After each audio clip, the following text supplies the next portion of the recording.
Di sini kami mahasiswa Unimed, Bu. Perkenalkan, nama saya Artika Devina Sagala, teman saya Frida, Bu. Nama saya Feby. Baiklah, kita mulai pada poin pertama ya, Bu. Apakah fasilitas fisik yang ada di lembah PAUD ini mendukung perkembangan anak usia dini seperti area bermain, ruang kelas yang aman, dan peralatan belajar yang sesuai? Ya, di sini kan seperti permainan outdoor, di dalamnya juga ada ya sesuai dengan target usia mereka. Pertanyaan yang kedua, Bu, fasilitas apa yang perlu ditambahkan untuk menunjang pembelajaran yang ada di PAUD? Seperti buku cerita kita kurang. Kalau untuk ini, Bu, meja atau kursi? Kalau meja, ya kurang juga. Kipas juga gitu ya, Pak? Kipas, iya masih kurang. Karena ini kan kemarin kan ini juga baru renovasi. Baru satu sebelumnya cuma ini. Belum berapa masa baru dibangun juga. Baru diperbaiki. Pertanyaan yang ketiga, Bu, fasilitas apa yang perlu diperbaiki atau perlu diganti di PAUD ini? Banyak lah nih fasilitas kami. Terus kelasnya juga masih kayak gitu, belum apa. Ini kan cuma masih sementara yang sebelah sini, belum permanen bangunannya. Berarti banyak yang mau diganti? Iya, masih banyak harus diganti. Karena banyak yang harus direnov ya? Iya.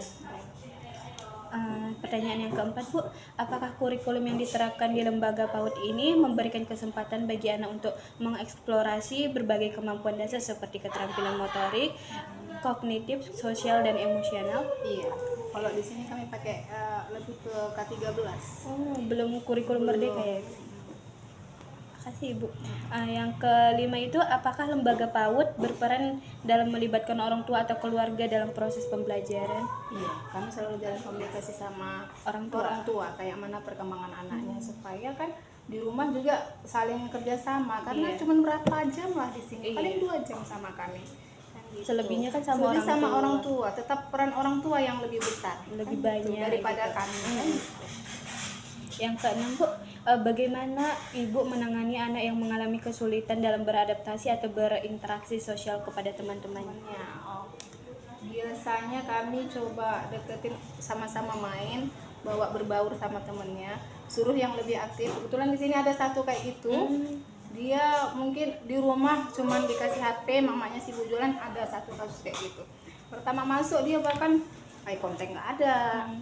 Dia pertama nangis, tapi sekarang alhamdulillah pelan-pelan Udah bisa berbaur ya? kawannya berbaur kali sih belum, cuman udah ada senyum, udah mulai komunikasi pun belum bisa sebenarnya, cuman udah mau duduk sama temennya. Berarti di rumahnya juga dia jarang berteman mungkin Iya, kayaknya? punya abang tapi nggak gitu gitulah. Nggak dekat gitu. Karena orang tua sibuk tadi itu, anak cuma dikasih fasilitas dibiarkan begitu aja. Yang ketujuh, Bu, apa tantangan terbesar yang Ibu hadapi dalam mengajar PAUD ini? Bagaimana Ibu menghadapi tantangan tersebut?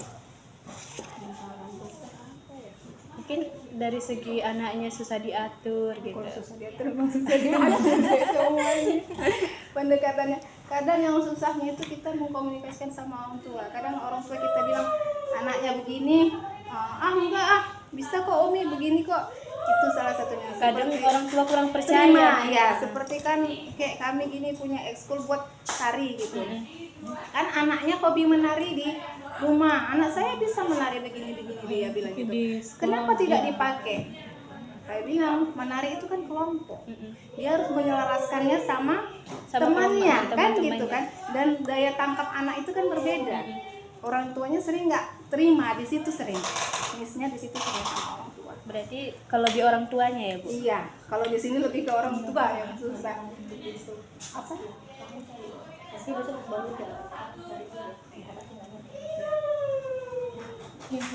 Yang kedelapan, Bu, apa langkah-langkah yang Ibu ambil untuk memastikan keselamatan dan keamanan anak selama mereka di PAUD? Selama di PAUD paling kalau bermain kita awasi, kita lihat benda-benda kayak yang tajam melukain itu, ya kita sikirin, terus kita kasih pemahaman kalau itu bahaya, jadi dia tahu. Yang kesembilan, Bu, bagaimana Ibu mengolah kelas agar tetap tertib dan kondusif untuk belajar, terutama dengan kelompok usia yang cenderung aktif dan energik? Kan nggak sama semua energinya. Iya, kalau kayak gitu mereka udah beriuh gitu kan, pancing dengan ini tepuk apa nyanyi Jadi mencoba ice breaking. Iya, ice breaking. Jadi mencoba mengalihkan perhatian itu ke kita gitu. Biasanya seperti itu. Meskipun 5 menit lagi udah gitu Iya, lagi. balik lagi Iya. gitu. Yang ke-10 sama sih kayak yang kelima, Bu. Bagaimana Anda melibatkan orang tua dalam proses pendidikan anak? Apakah ada komunikasi rutin dengan orang tua untuk memantau perkembangan anak? Ada.